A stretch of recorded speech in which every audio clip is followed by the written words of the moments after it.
now, right.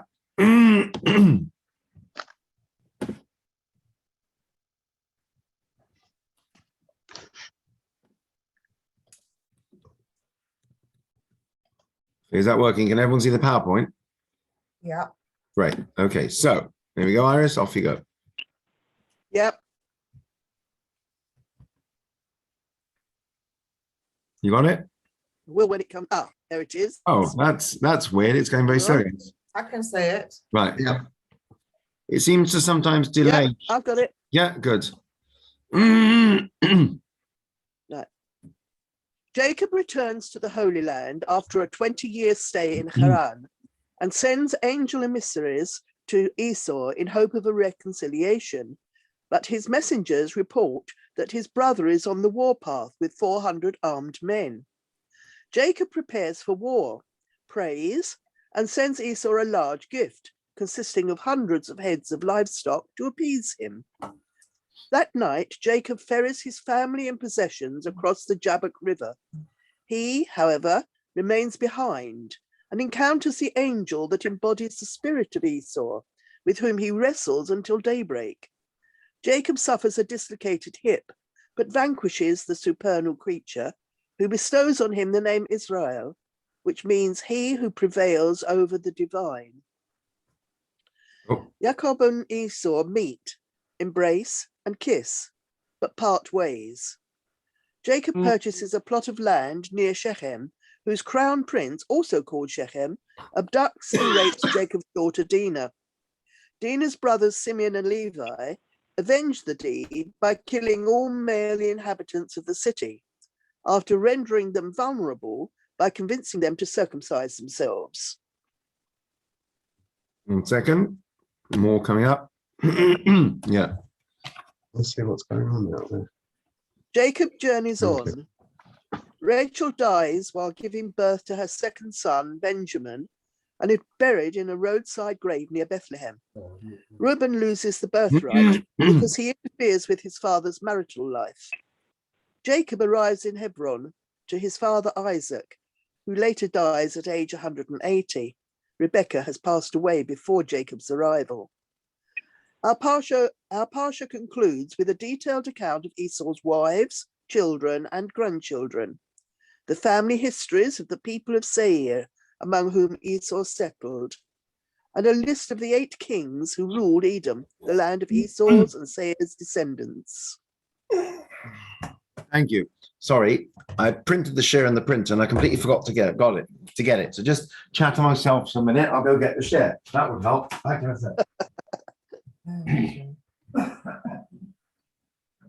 I made a mistake last night. Do you want to send it? I read the rabbi's message saying no shir tomorrow because he'd got to leave straight after shul, and I thought that it referred to this shir, but apparently it referred to yesterday morning shir, and I hadn't. I don't look at my WhatsApp. Right. I only looked at it last night and found and misread it. Yes, if you're like me and you write people emails at midnight, you have to be careful with that. Because, for example, yes, I'm very sorry. No, I've done it before. I've sent someone an email at 5 past midnight. It said, "I'll see you tomorrow," and then I've realised I mean later today. So I only read the email that you'd sent on Saturday night. I only read it last night about just before midnight. Maybe we should have a separate group for this. No. Okay. Insomniac. Okay. There are some groups. There are some groups I'm on. Rabbi, can I make an observation? Yeah. I haven't read anywhere to say that Esau was on a warpath. He has 400 men, but they never said. Correct. So it's classic piece of strategy, isn't it? That Yaakov does both. He comes prepared for war. He comes ready for peace. He knows that last he heard, Esav was quite angry with him. Although Rivka said, "I'll let you know when his anger subsides," I'm not sure that ever happened, did it? There's no message to him. So it could go either way. It's a bit like all these people on the Belarusian border or whatever it is. I'm sure they're just there for peaceful reasons. I like to say, Where does it say that Joe.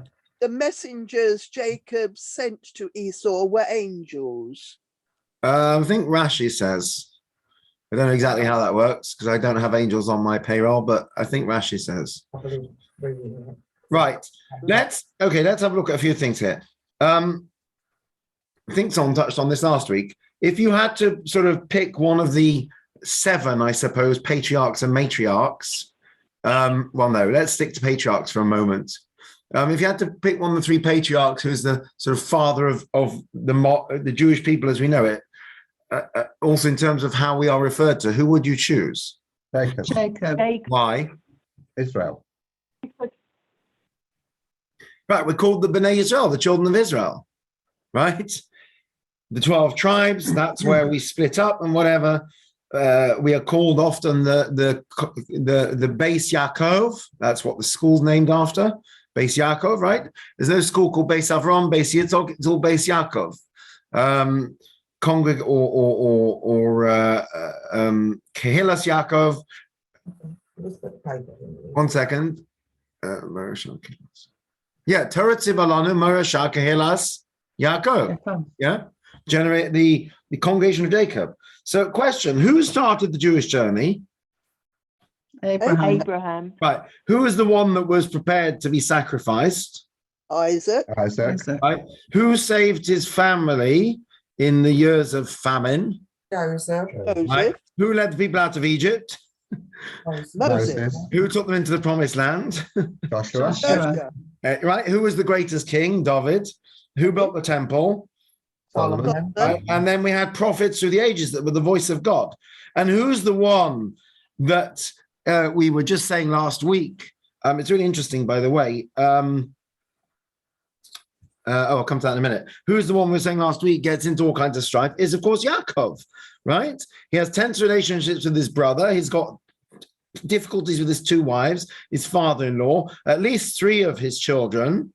Right. Besides, for the business with Joseph, we know that Reuben, after Rachel's death, Reuben, right, insults his father by moving his bed. Shimon and Levi, of course, the incident with Shechem.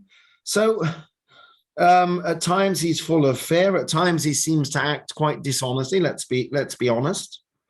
Right. We said this last week. We quoted last week. Right. Someone like to read that again from last week? Who'd like to read that? I'll read it if you like. Please go for it. And Jacob answered Pharaoh, the years of my sojourn on earth are 130.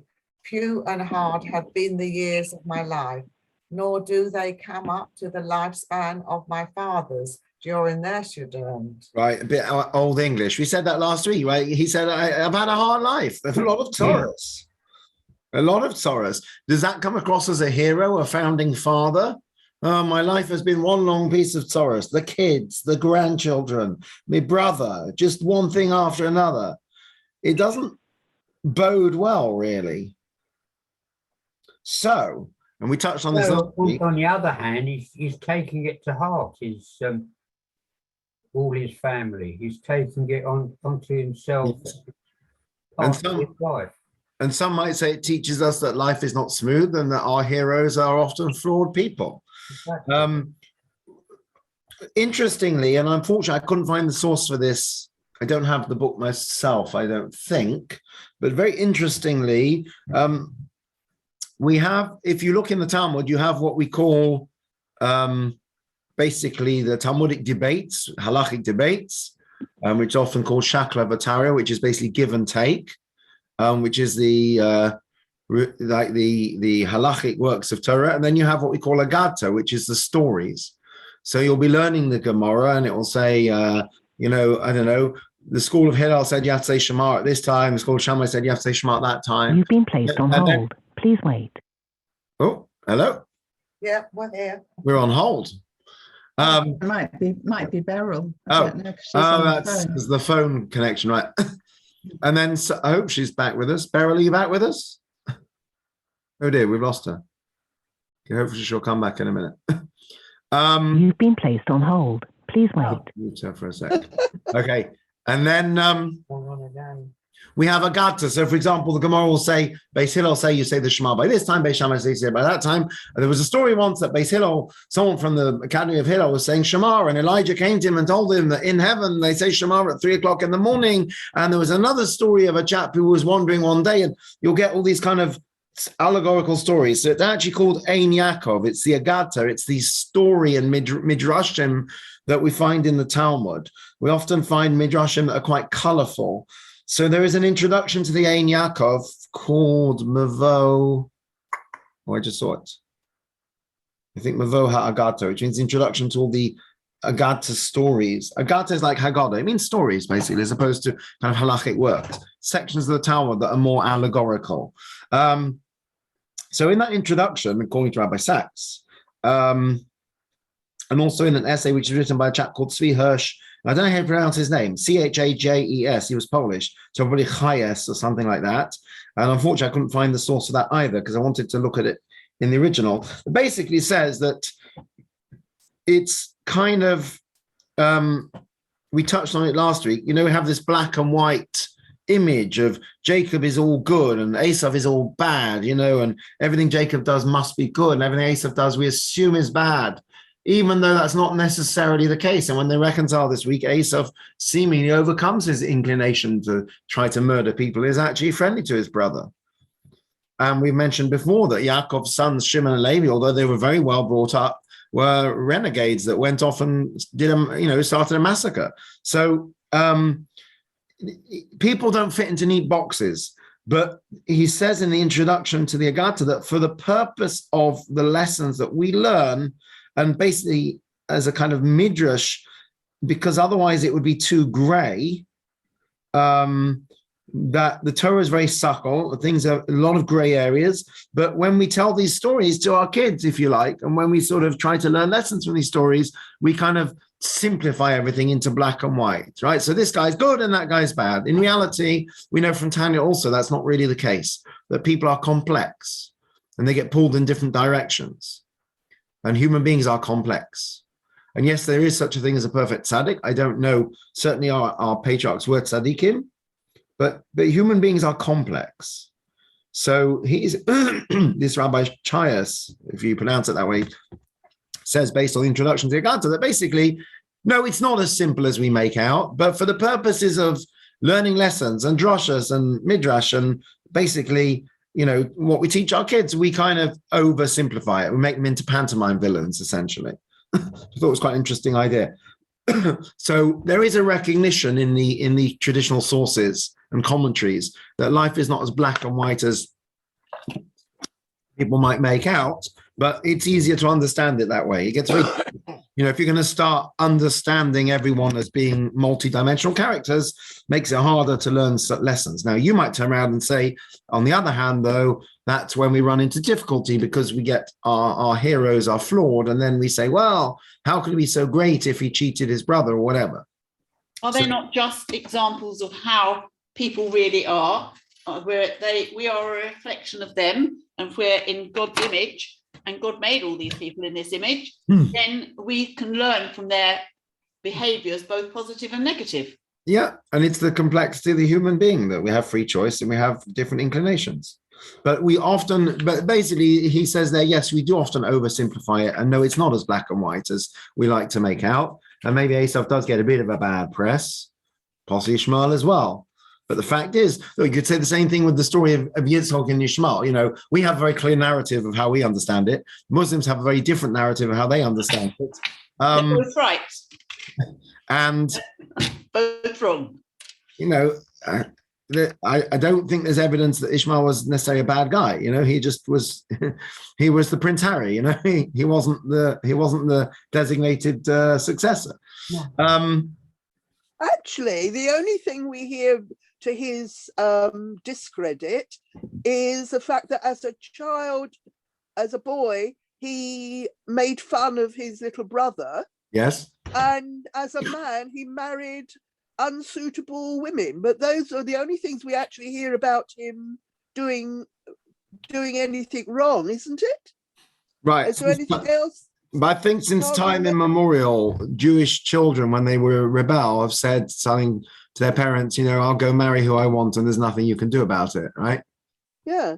It's a very A old reflection of problem. reality. But they're hardly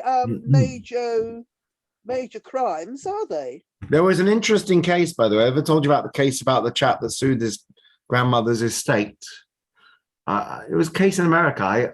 I don't think I ever kept it. I had a digital. And basically, there was a Jewish family, and I think it was the grandmother or the grandfather. I don't remember which. One of the grandparents left instructions in their will that, you know, I hereby leave whatever it was. Say it was $100,000. I don't know, whatever it was, a sum of money to each of my grandchildren on condition that they marry Jewish. So one of the grandchildren married out. I don't know if they married out or someone reformed, whatever. Anyway, they married out. They lost their entitlement. What do you do in America when you lose something? You sue somebody.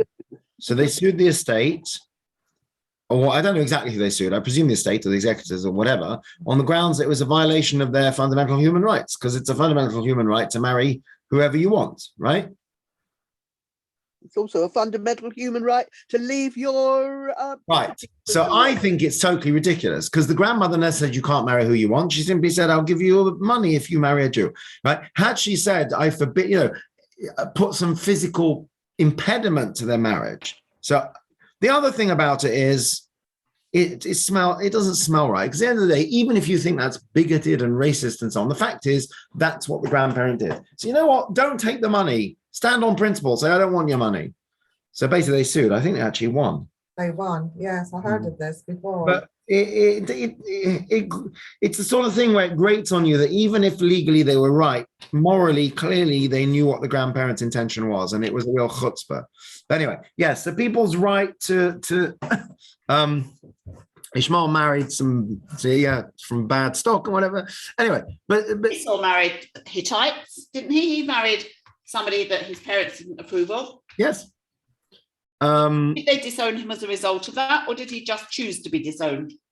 It's interesting. I don't know. It's interesting also, of course, we know that people say, where's it say in the Torah you can't marry out? Where's it say in the Torah that it goes by the mother? We know the answer. It says in the Torah that your sons will be drawn after their daughters and they will take their daughters. I don't remember the exact phrase, but basically alludes to the idea that the woman is the linchpin in all of this. So it's interesting that we seem to be particularly concerned with who all the boys are marrying. If they marry, nobody says, oh, if you go marry someone from this tribe, maybe you can influence them to be like you.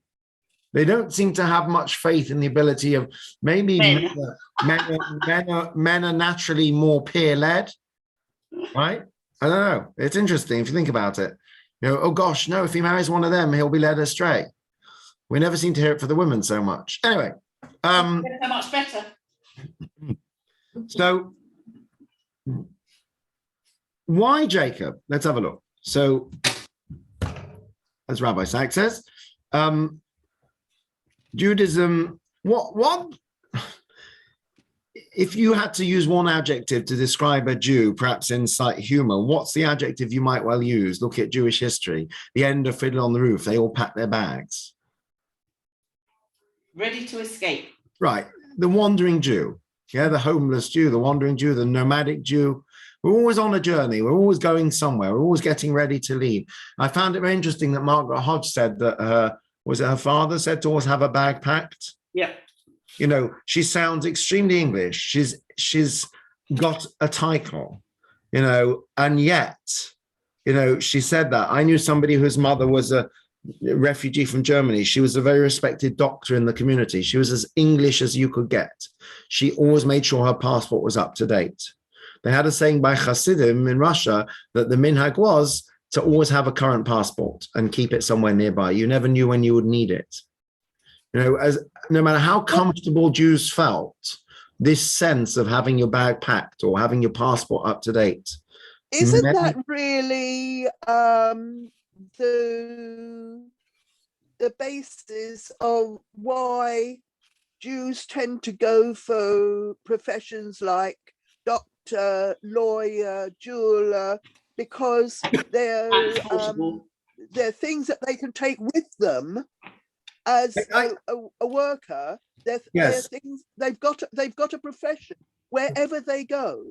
And And yet, jewelry, for example, yes, it's small but valuable. You can tuck them in your pocket, yes, and you've I would. got money to use when you get wherever I you're would going. definitely agree with you, and I've often thought that. And yet, if you look at today, many Jews are in property. Now, if you ask the South African Jews, having property didn't help you when you had to leave quickly. Right? Many South Africans left their wealth That's behind. That must be because the persecution. Sorry?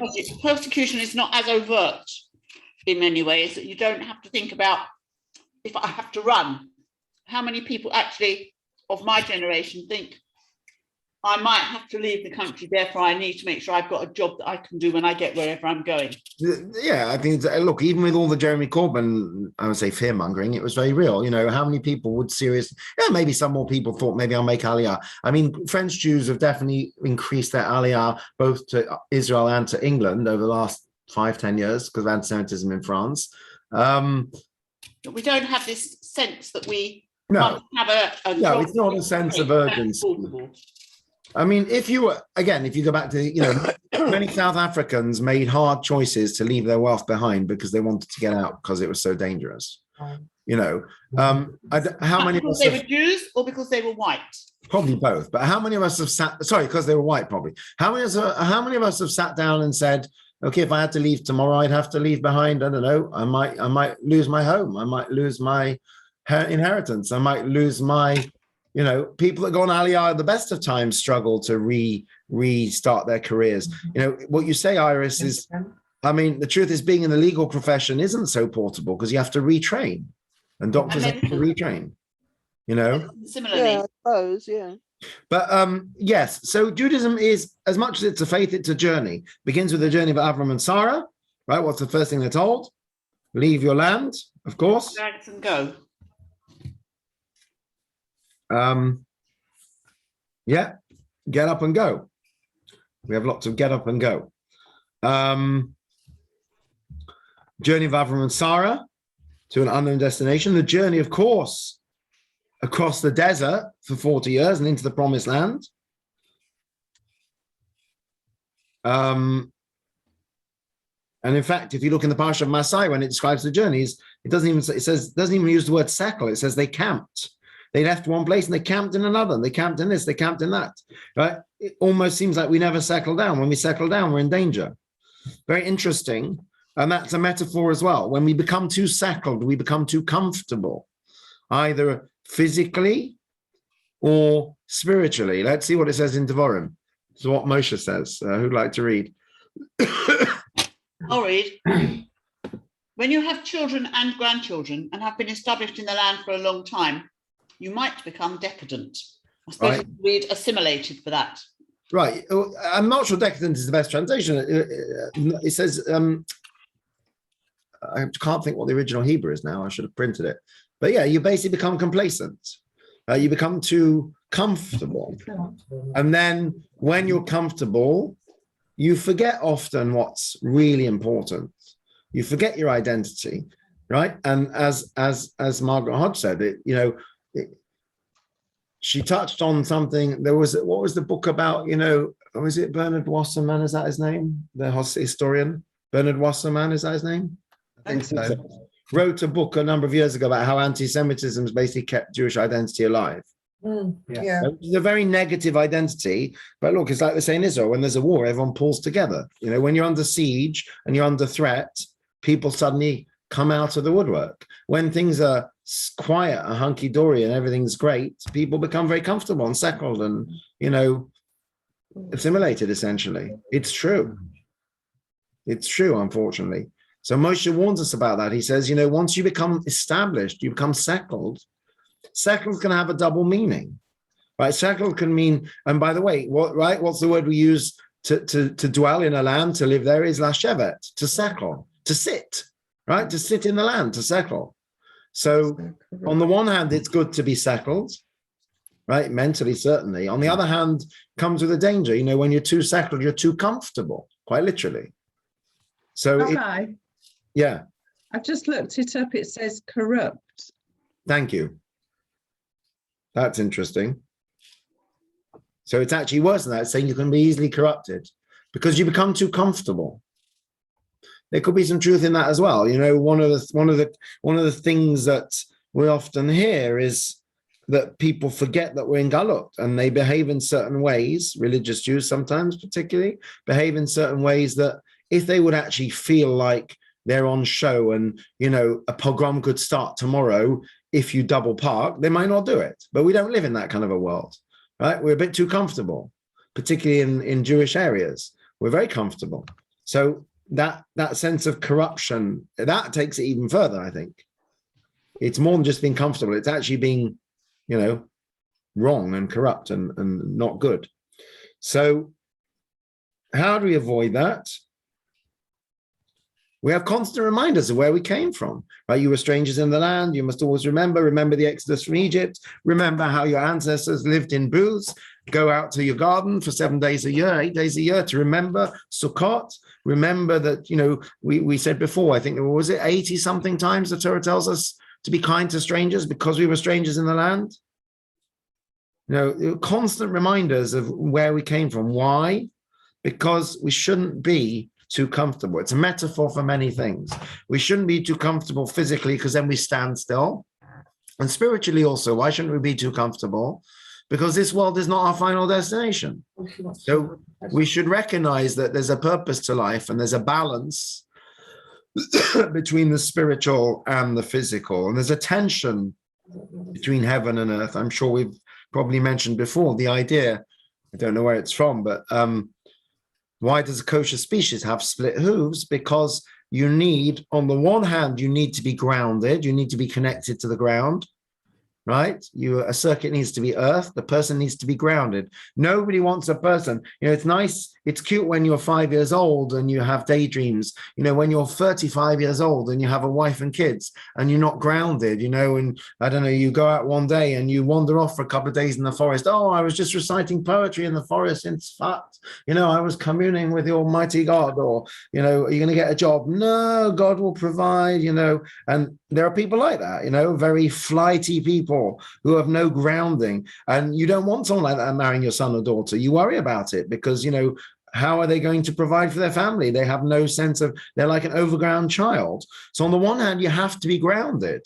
Even if you're a spiritual person, you have to be grounded. We don't want people that are on these kind of like go off in these spiritual kind of, you know, trips basically and have no concept of reality. That's not the Jewish way.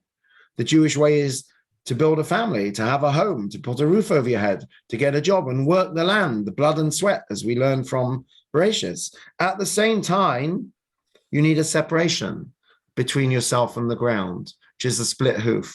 Because if you're just completely, totally grounded, and there's no higher purpose, there's nothing else besides this world and its material comforts, that's not the purpose of life. So the purpose of life, according to the Torah, is to live in this world for a higher purpose.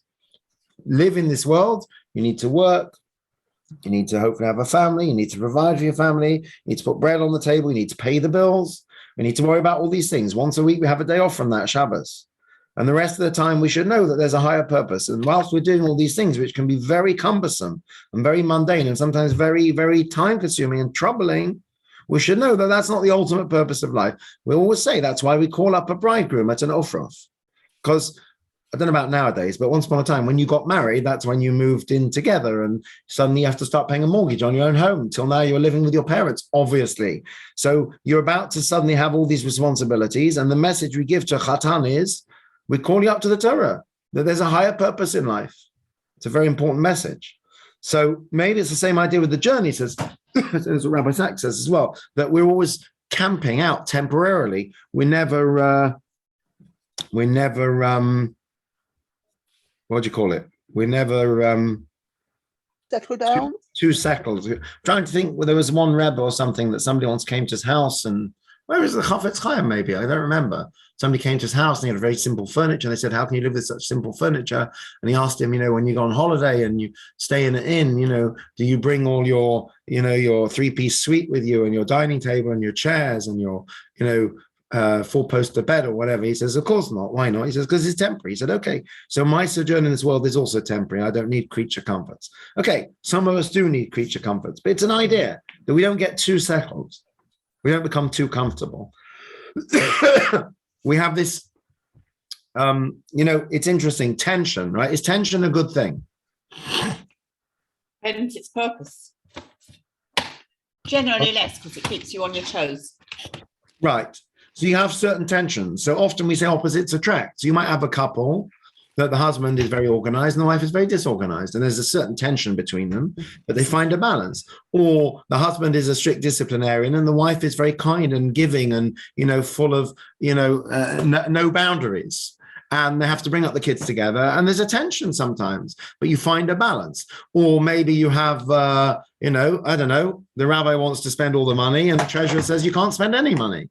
So there's a tension and the pulling in different directions, and you somehow find a balance. So we have the same tension with the Yetzer Tov and the Yetzer Hara, the good and the bad inclination. So having tension, right? This is Yaakov, by the way. What's Yaakov called? Yisrael, that he struggled with God. So struggle and tension is not automatically a bad thing. We have to be careful with mental health and with person's well-being.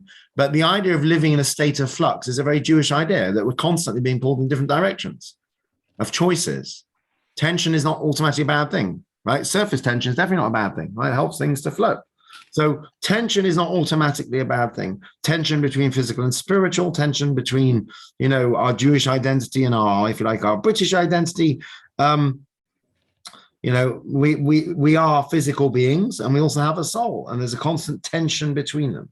So if that's the case, and if settling is a bad thing, and if journeying and growing and being constantly on the move is a very Jewish concept. Now let's come back to the patriarchs. So what are Avram's journeys? There are 2 times, actually, I hadn't even spotted this, but I realized now, 2 times that Avram is told Lech Lecha. Oh, whoops, 1 second. Before we do that, Mr. Source, 1 second. Oops. Oh, yes. So God himself tells us that you can't sell the land of Israel permanently, right? We know that in the Yovel, all land sales will be cancelled. Yes? There was no such thing as permanent ownership of land in Eretz Israel. How this works practically, I don't know. But there was this very important idea that the land is not yours to sell or to buy. Let's see what God says in the Parsha of Bahar. Who would like to read? I will. Yeah. But the land must not be sold beyond reclaim, for the land is mine. You are but strangers resident with me. Right? We're strangers in the land. Even the land of Israel, it's not our land. God says it's my land. There you go. Solves all the arguments. It's God's land. So Isn't that true of all the world? Possibly. So you can have basically a leasehold, but you can't have a freehold. I mean, clearly you can buy and sell land, and people do. I believe, by the way, there is a reflection of this in the modern day state of Israel, which might also reflect its socialist roots. If I'm not mistaken, someone might know better than me this. Doesn't KKL have some whole system of ownership of land? And if you buy a plot of land, it's somehow leasehold rather than there's no such thing as freehold or something like that. I don't know. I'm sure there's something like that. Michael might know. Sure there's something like that. Anyway, the Torah tells us clearly, it's my land. You're just here temporarily to enjoy it while you can. So let's go back to Avram. What's Avram told? Right? Lech lecha. I'll read this because I should put Hebrew as well. We had this a few weeks ago. God says to Avram, Lech lecha, go for yourself, go to yourself from your land and from your father's house. Okay, and when's the other time that God tells him Lech lecha? Actually is the Akedah. He says, Kach na es binchas b'chirascha she'ahavta, take your son, your only son whom you love, v'lech lecha el Eretz Moriah, go to land of Moriah. So both of these are very unknown journeys, right? In the first case, he says, go to the place I'm going to tell you without telling him what it is, leave your father's house. And the second time he says, take your son and go to Moriah. And again, there's a clear lack of certainty. So Avram, of course, what does he do? He says, how high should I jump? He basically goes. Both these journeys are pretty awful journeys.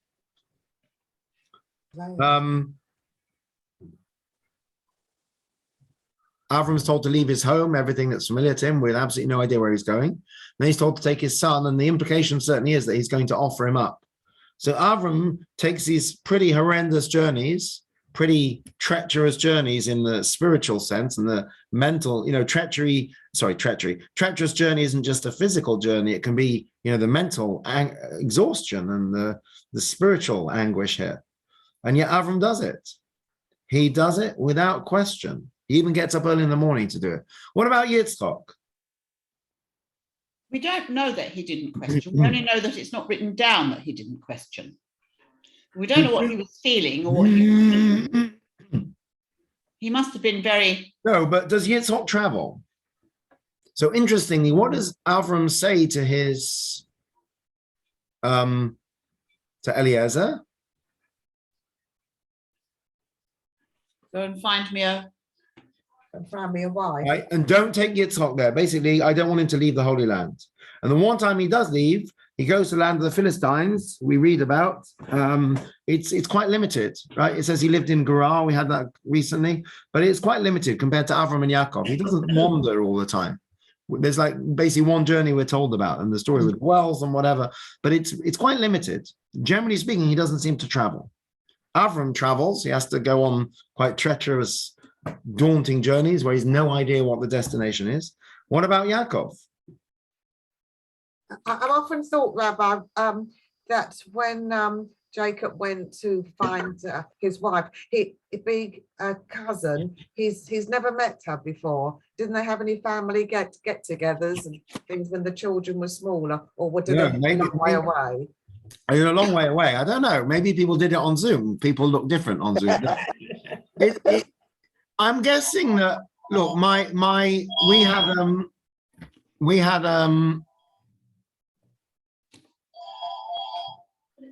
we had a great uncle of mine that went to the States, and like nobody saw him for 50 years, basically, even though it's not that far.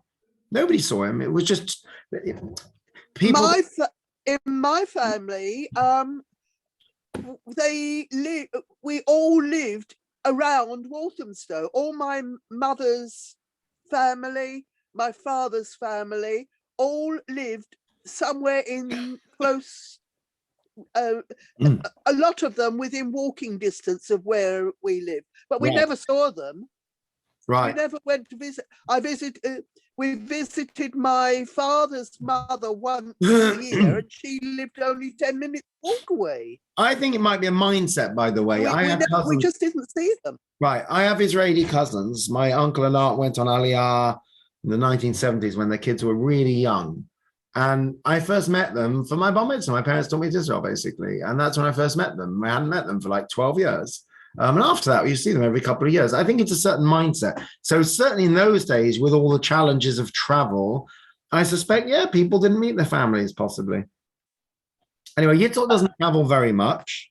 Yaakov, well, he's gone on a few journeys, right? Back and forth. Did his children stay nearby? Don't know. Good question. He, of course, what happens to him, right? He's fleeing home. He gets nervous he's fleeing from his brother. He lies down. He's nervous. He's scared. He puts the stones around his head, right? And then he's got Lavan, who's not happy about him. And then he goes back to Esau. He's got no idea what's happening there. And then they've got the famine and he has to go down to Egypt. He's always journeying. What happens in his first journey? He has his vision of the ladder, right? Last week, Cedra. No, this week, Cedra, sorry. Wait, no, this week. No, last week, Cedra. This week he gets a dislocated hip. Yes, last week, Cedra, he has his vision. What does he say? He has this vision of the angels, and what does he say? He says, when I come back, I'll make an altar. Who'd like to read this? Doesn't he say something about when doesn't he say something about when I come back, I'll make an altar for God? Don't recall, to be honest. So what does Yaakov say when he has his vision? Who would like to read this? God is truly in this place, but I did not know it. This must be God's house, and it's the gate to heaven. So I don't know exactly how this vision worked with the angels and the ladder, but it was clearly quite vivid. Because as a result of it, he says, and of course he was right. It was where the temple would stand. He says, "Wow, I can feel God here. This is a place of God. This is a holy place." How many people say that they have such a vision? I'm not even sure that Moshe has this kind of a vision that's so striking. And then what happens in our parsha? Right, he meets the man who grapples with him, leaves him injured. And he gets a new name, which means one who has struggled with God. And all of these things, it's almost he doesn't initially realize. He says, "Oh wow, this must be God's house." What happens later on? Interestingly, when he all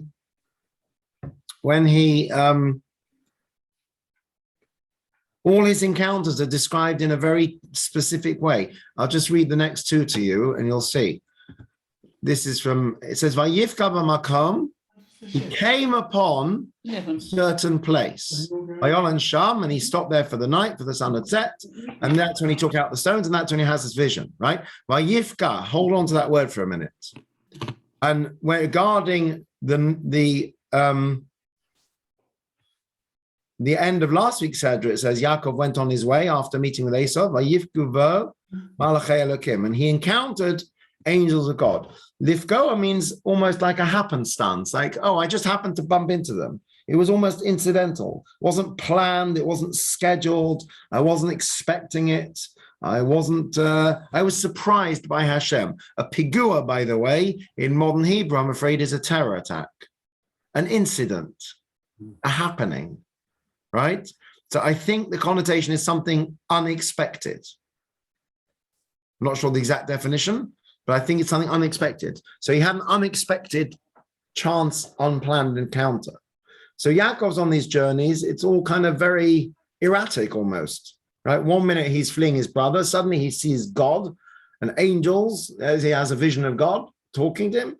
And then, he happens to bump into some more angels. He happens to meet, it's very, the phrasing is very casual. It's not a planned thing. With Avram, it's like, go take uproot yourself and go where I tell you. I'm not telling you yet where you're going. With Yaakov, it's that he's running away. And he has these incidental sort of casual encounters almost. So the Rabbi Sachs says, one second, I'll come to that in a minute. Oh, right. Now, what's wrong with being settled? What's wrong with dwelling in peace and tranquility? Next week's Seder is Vayeshev, yes? It starts off Vayeshev Yaakov, Beretz Migravev, Beretz Canaan. Yaakov dwelt. He's settled. Right? There's no rest for the righteous. Let's see what Rashi says on that. Who would like to read this source 10? Will I go? Yes. Jacob dwelt in the land of his father's sojournings, in the land of Canaan. Rashi. When Jacob sought to dwell in tranquility, the troubles of Joseph sprang upon him. The righteous seek to dwell in tranquility. Said the Holy One, blessed be he, what is prepared for the righteous in the world to come is not sufficient for them, but they seek also to dwell in tranquility in this world. Right, so it's rhetorical. Wow. Okay, so basically, in medical circles, you never use the Q word, right? If you walk into, never say in a hospital, oh, it's quiet tonight. They say, shh, don't use the Q word. It's like a superstition. Use the Q word, all hell breaks loose. I said it to a fireman once. He said, no, we like action. But so basically, never say, oh, it's nice and peaceful here, because something will go wrong. Actually, there's a deeper point here, of course, which is that according to Rashi, God is saying, who said you're entitled to peace and tranquility? And interestingly, of course, who is it that we talk about dwelling in peace and tranquility in all the prayers for the royal family and for the state of Israel, that Jacob shall again dwell in peace and tranquility with none to make him afraid. Yeah, the truth is he never had peace and tranquility in the first place. Yeah, the one time he thought he had peace and tranquility, all hell broke loose with his sons. So maybe it's the wrong avenue to go down. So Rashi says, no, there's no such thing. You know, the righteous, I'm sorry, but life is difficult in this world. You get your peace and tranquility in the world to come. So the question is, who do we identify with? Do we identify with Avram, who is, you know, such a faithful servant of God that God says jump and he says how high, which direction? Do we identify with Yitzhak, who stays close to home, doesn't really have to travel too far? Or do I identify with Yaakov, who's basically up and down? He's 1 minute he's on the run, the next minute he's having a moment of spiritual awakening, the next minute he thinks he's finally got some peace and quiet to put his feet up, the next minute his kids are bickering, you know. So Rabbi Sachs says it's Yaakov that we identify with, because that's real life. You know, Avram, it's an amazing thing that Avram is so devoted to God that the 10 tests, whatever God says, he does it, and that's great. It's incredible. Right? Yitzhak has a relatively sedate life, which is not the reality of most of us. But Yaakov's reality is probably most of our own reality. We have moments unexpected. We don't plan, right, I'm going to go to shul today and come home inspired. You know, sometimes we go to shul, it depends on all kinds of factors. Whatever. Sometimes we daven and we feel very inspired. Sometimes we daven and we feel like, you know, it's by rote. Sometimes maybe we don't daven. You know, sometimes you can go to a Seder, you can have your Seder and it can be an amazing experience. You think, wow, particularly as your children get older and they start saying things at the table and you get nachas from it, or your grandchildren, you know. On the other hand, sometimes you think, oh gosh, that was the same as last year or whatever. So in an ideal world, we would be able to plan all these things, but we don't. And sometimes things come to you in strange moments. And I did a levaya of an old school friend of mine. Sorry, no, not him, his mother, a couple of months ago, I think it was now. And he said to me, I remember when you were away in yeshiva in your year off, he said, and I was a student in Manchester, and you came to visit me. I was probably staying with my grandma at the time, she lived in Manchester. He said, and you came to visit me. He said, and you were so passionate about your learning. He said, it was really amazing. You just seemed so settled. We just said you shouldn't be settled. But anyway, he said, you know, I don't even remember exactly what took place, but he said it was really inspiring. And I said, thank you. And I went away. I thought, that's really interesting. I don't remember that at all. I have no recollection of actually visiting him, but it's nice to have my, you know, path in life validated from time to time by a relatively random person. It's nice when someone says, you know, I could tell that you were enthusiastic about, you know, Torah learning. That's good to know. You know, sometimes we need a reminder, you know. It's nice when someone's, you know, when you've done something and someone says to you, you know, I don't know, you've read a Haftarah, someone says, it's, you know, I could really feel you put a lot of work into that, or I could really feel you believe in what you're saying or what you're doing or whatever. It's nice to feel validated, you know, but those moments are not always planned. They're not always predictable. So Rabbi I went to a share last week or the week before where somebody called Liz Diamond was doing information using art, a painting by Rembrandt of Yaakov being held by the angel. Right. And the questions that we had to answer, we had to look, it was very inspiring because it was such a different way of learning, a different way of looking at the same things that we're looking at now. And I just wonder if we, as an education tool, we should perhaps look at different ways of how we can look at the same things. It was very inspiring. Right. What? It was through LSJS. Right. It was just a... You know, well, so there you're doing it with a visual stimulus. Yes. Okay. Right. Painted by Rembrandt. Makes a lot of sense. You know, I have a friend, I mean, I haven't spoken to him in years. There's a guy I was in yeshiva with who he'd had an epiphany. What was his epiphany? I don't know exactly what happened. I guess he grew up in a traditional family, and he was at university, and his mother told him, you must go to a Pesach Seder, you know, or I'll sit shiva for you, or whatever it was. So he phoned up the rabbi, and the rabbi said, sure, come round, no problem. And why don't you come and help us prepare the Seder? And somehow he ended up, I don't know exactly how this happened, but he ended up being there for Bedikas Chometz the night before. And Have you ever wondered what happens if you hide your 10 pieces of bread and you can't find one? You've got a problem. You've got a big problem. Right? Panic. Yeah, you've got a big problem because now you know you've got chametz in you. So there is a whole chapter of the Shulchan Aruch, the Code of Jewish Law, that deals with this question. I don't remember what the answer is, by the way, but it talks about it. What happens if you lose one of them? So evidently, what one of the rabbis Why for children to find it? So yeah, so what we do is we make sure one of the kids hides them and remembers where they are. Sometimes even write them down. But anyway, in this story, what I think one of the rabbi's kids had lost it or couldn't find it, or whatever. So the rabbi says, right, I'll go look up the halacha, what to do.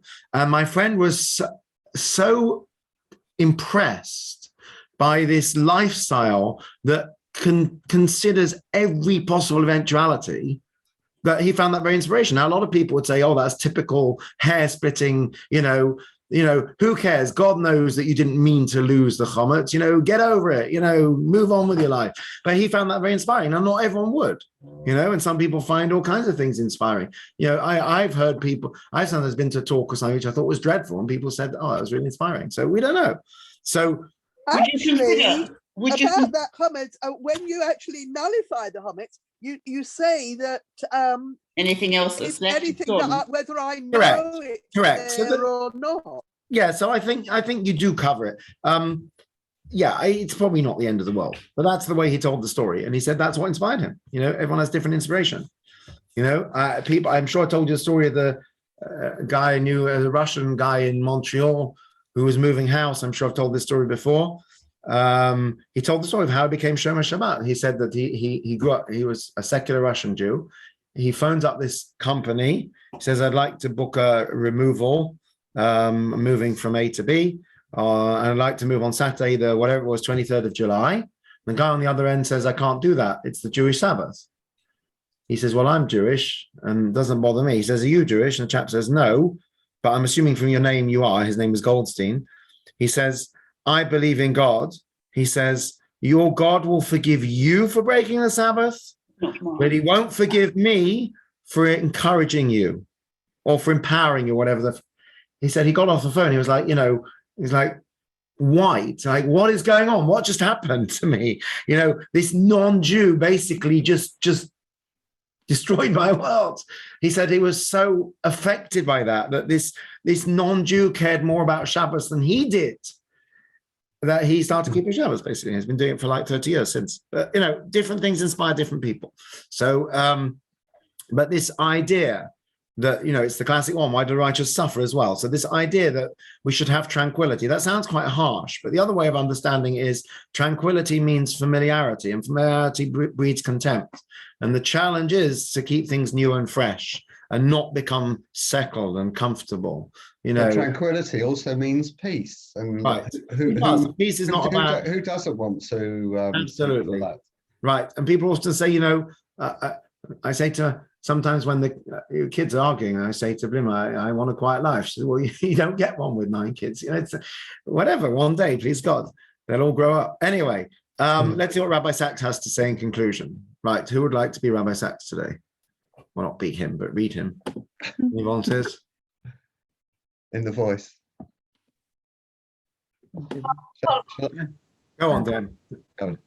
The point is not just that Jacob is the most human of the patriarchs, but rather that at the depths of his despair, he is lifted to the greatest heights of spirituality. He is the man who encounters angels. He is the person surprised by God. He is the one who, at the very moments he feels most alone, discovers that he is not alone, that God is with him, that he is accompanied by angels. Jacob's message defines Jewish existence. It is our destiny to travel. We are the restless people. Rare and brief have been our interludes of peace, but at the dark of night, we have found ourselves lifted by a force of faith we did not know we had, surrounded by angels we did not know were there. If we walk in the way of Jacob, we too may find ourselves surprised by God. So Rabbi Sachs turns around and says, actually, those are the greatest moments of spirituality. It's not when you're just sitting, resting, peaceful. There's no sorrows. There's nothing happening. You're not running away from anyone. You know, life is good and hunky-dory. Says, no, when are the times that you feel God? When are the times that you, it's like the footstep story, right? When are the times that you connect is actually precisely when you have turmoil. It's when you have turmoil. It's when you're on the move. It's when you're traveling. It's when things are going wrong, or you have uncertainties or fears or darkness, that's when you actually have those moments of faith. And that's why we're Bnei Yisrael, or Beis Yaakov, because life is not tranquility and peace and, you know, pure faith like Avram. Life is not staying local and never really going too far or having too many challenges besides nearly getting killed by your father, like Yitzchak. But life is basically Yaakov. That's the paradigm of Jewish life. And that's why we model ourselves after him. And that's why we're called the Bnei Yisrael. And we'll see, you know, his sorrows continues in the coming weeks, of course, with his sons and then having to go to Egypt and all the uncertainties.